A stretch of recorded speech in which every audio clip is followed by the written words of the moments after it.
Mount Cameron here with a brand new entry of this series.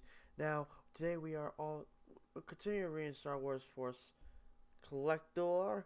We're on chapter 4, my bad. And last episode we got a little bit emotional. So let's just jump back into it. And my nose is stopped up. This is my last video for the night. We may take a nap and start working again. Grind don't stop. Alright, anyways. I'm enjoying this. I don't care if anybody else is. I'm enjoying it. Anyways. Okay. Alright. Chapter 4. Carr opened the front door and leaned inside. Hello? He yelled, hoping that no one would respond. If no one was home, he wouldn't have to explain why he's back from school in the middle of the day, or who Maze was either. This place always seemed a little empty with his grandmother Jahara gone, less like a home, more like a plain old house. But just this once, he was glad for the silence. Come on in, he said to Maze. He led the way directly to his living quarters, skipping the kitchen in case his mother hadn't heard him come in. There was always a chance she might pop up out of nowhere to embarrass him with affection or worry. They were just getting settled when an older boy stepped into the living room. It was Carr's brother Trag. Passing through, Trag was prepared to ignore whatever his little brother was doing until he saw Maze. Who's this? He asked. Oh yeah, by the way, the background and my lights, we went back to Sith. I think I already said that. I don't know. I'm sleep deprived. Anyways, get back to it. A friend?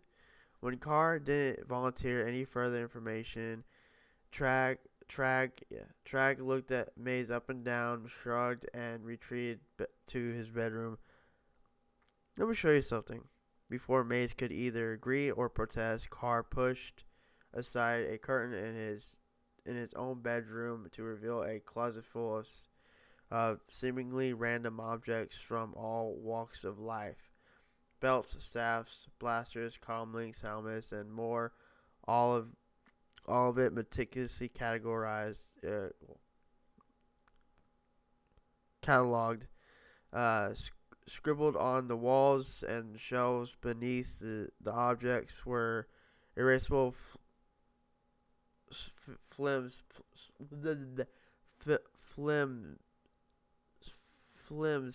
blast notes and with dates. Just say sticky notes. Okay. Like he'd been trying to map out a whole galaxy using just a oddball collection of stuff. Whoa, she exclaimed. Did you do all this? He couldn't tell if she was impressed or horrified. Yeah, he cocked his head toward the shelves and held his treasures. And some of these things have shown me their past. Maze took a closer look. She gently picked up a clue horn and turned it over in her hands. How does it work? Well, you've seen it in action. Sometimes I touch something and everything gets loud and both bright and dark at the same time. It's hard to explain. It's sort of like being on fire, but the other things come through: voices, pictures, colors, and then I black out. Sounds horrible. Sorry, that sounds sarcastic. That's horrible. It is sometimes, he said. I'm still not sure what causes the flashes, but they're always something big. It's almost like some objects are witnesses and they want to tell me what they saw. Does that make sense? Tell me what they saw. Does that make sense? Maze looked at him blankly. So he decided to keep talking. Like this, for example, he said, picking up a mouthpiece that looked old and definitely shouldn't be going in anybody's mouth. This is an A99 quota breather that belonged to a fishing merchant. The guy who sold it to me said that the merchant got it from a Jedi that used it for marine reconnaissance. I'd hope it would show me something about the Jedi, but no matter how hard I concentrate, I can never I can't get it to zap me with a vision. So either it didn't experience anything big, or the guy's pulling your leg. She interjected. Pretty much. There's a lot of people out there who would like who will take advantage of your car. So I'm getting long hair. Hold on. Oh yeah, this chapter is shorter than chapter 3, so he ignored her and moved on. But on the other hand, he held up a wooden staff, or at least a part of one. The top was a silver handle that looked like it had been smoothed in a furnace. The bottom was shattered and fragmented, indicating that it had been longer in its has been longer in its heyday. It was completely blackened and charred, but something kept it from crumbling. The first time I touched it, I passed out, fell down, and chipped a tooth. He flashed her an oversized, slightly jagged smile. I thought for sure that it must have belonged to. I'm so sorry. I thought for sure it must have belonged to a Jedi because from what I could tell, the owner didn't wear traditional Jedi garb. And I didn't see a lightsaber anywhere. That's weird, though. What's weird, though, is that he clutched the stuff as if it was one. The staff, if it was one. And I swear, I could hear him mumbling about the Force, and he was in the middle of what I think was a big battle. Maze gave him a sideways glance. You hear what you want to hear, I guess. Carl took slight offense. Maybe, but I don't always see what I want to see. Otherwise, I would have seen a Jedi by now, wouldn't I? Anyway, I think that's when I understood that the items that give me visions always show me things that are significant, important, he added, having found a better word.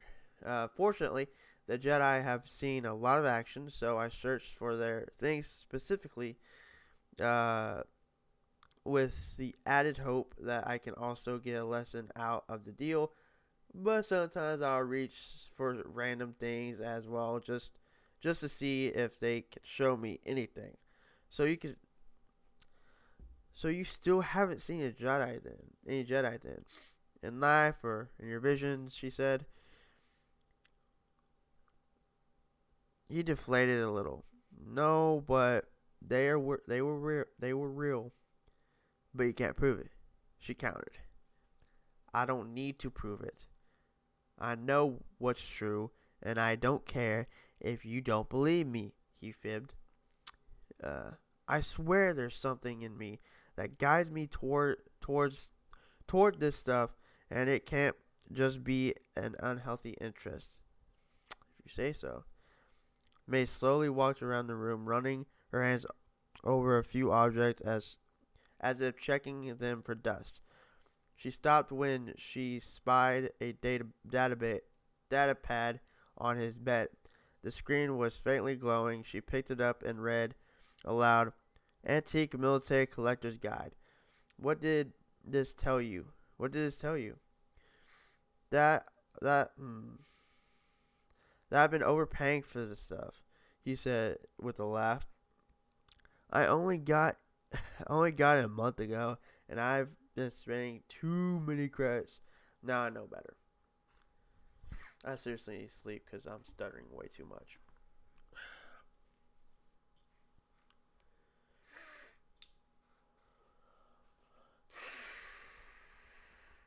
Alright. You bought all these things? No, not all of them. I found some People gave me some, and yeah, I bought some.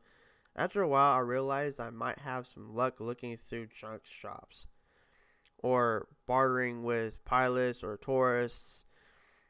Now, this handy guide lets me know what something's worth before I lose too many credits.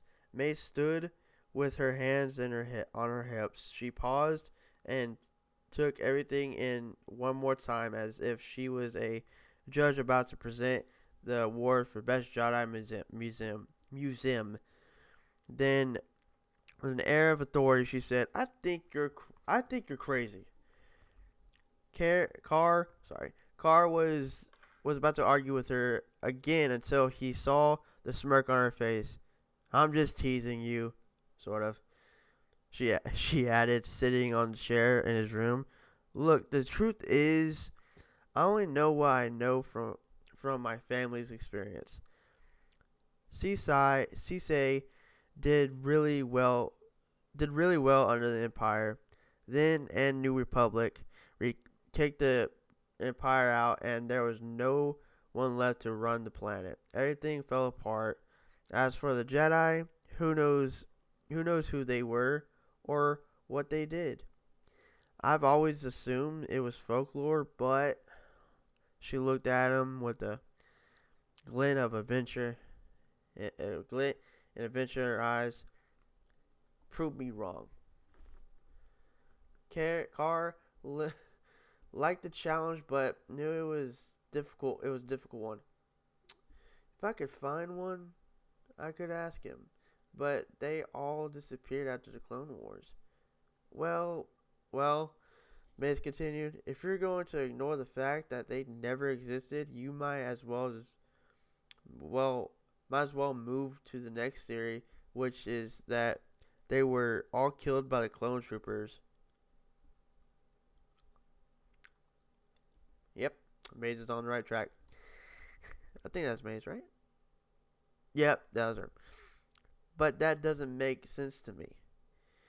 Maybe the clone troopers could have killed some of them, but they couldn't have gotten all of them. We're talking about Jedi Knights, the best fighters in the galaxy.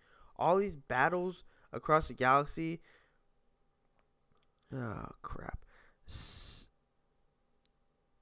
Seleucami, Kato Nemo ID, Nemo idea, Magito collar. I cannot pronounce these words. He recited, counting them off with his fingers. We're supposed to believe that Jedi coordinated an uprising, and then they were immediately wiped out. No way. I don't buy it. She crossed her arms and crossed her legs too. If they ever existed at all, there would be a sign of She crossed her arms and then crossed her legs too. If they ever existed at all, there would be some. Oh my God, I'm so sorry. If they ever existed at all, that there would be some sign of them somewhere. Whole societies don't just disappear into thin air. A light went on in Carr's brain. He couldn't believe he'd never thought of it before. They do if they're Tusken Raiders. Dun, dun, dun. Keep going because it's not the end of the chapter yet. Sidebar real quick. I haven't had my Adderall in a long time.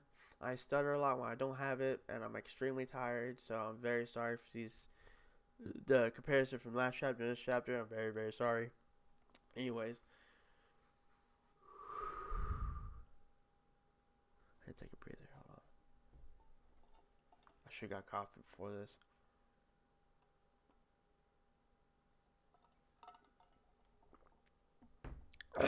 Alright. Here we go. Tusken Raiders? What's a Tusken Raider? The guy who sold me that set of goggles over there. He flipped his hand towards a shelf with a label that read Neuro Stop TD Series Binoculars. Sorry. He told me a story. At some point in time, due to shifting winds and soil erosion, the Sand People of Tatooine needed to migrate to a different part of their home planet. So a small tribe of them set out to find a better place where they could establish a new colony and be joined by the others at a later time. The group traveled for months before finding a spot that worked for them.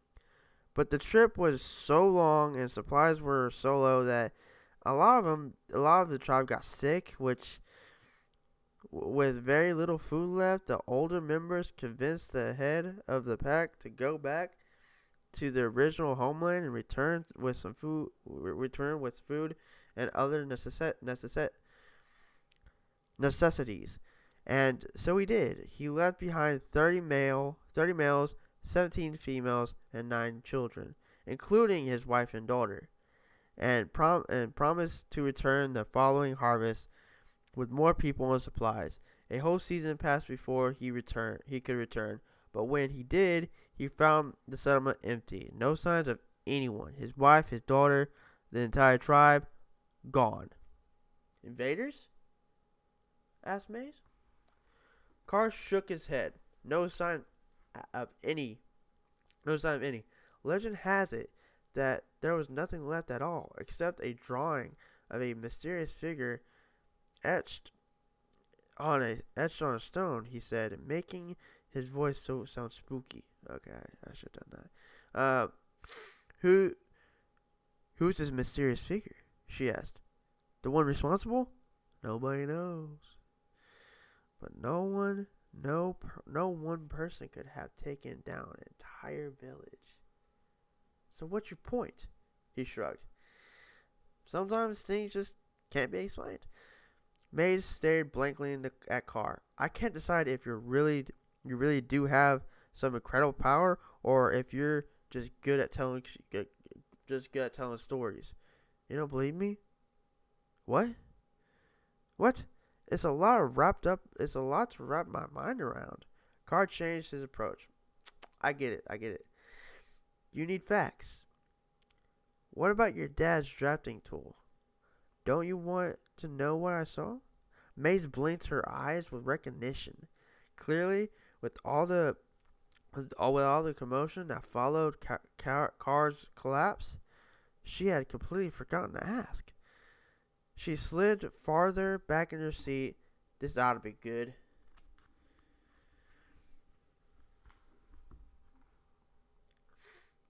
I'm not putting on a show.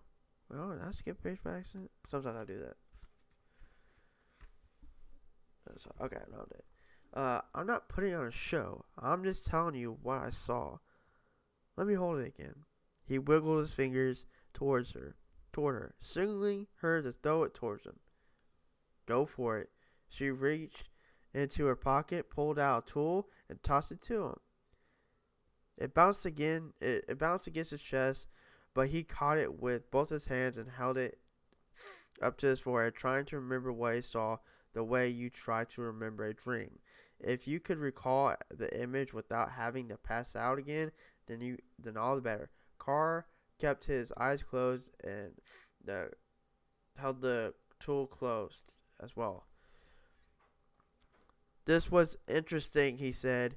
It was definitely part of something big. I saw stars, and I saw so much darkness, it felt like death. Does that mean anything to you? Maze rolled her eyes. Are you seriously trying to tell me that it came from the Death Star? She said, meaning the Empire Space Station of long before. My dad was never on the Death Star. He was a little kid when that thing blew up. I didn't say it came from the Death Star. Everything felt cold, covered in ice and snow. He squeezed the tool tighter and concentrated. But then he mostly saw a man. Probably the one who'd given it to her. He took that as a guess and ran with it. Your father has bright blue eyes, and he looks younger than people think he is. He has a gray suit and black hair. He's human, or you're only half Marilyn. When Carr opened his eyes, he saw May stand before him, and her mouth open. On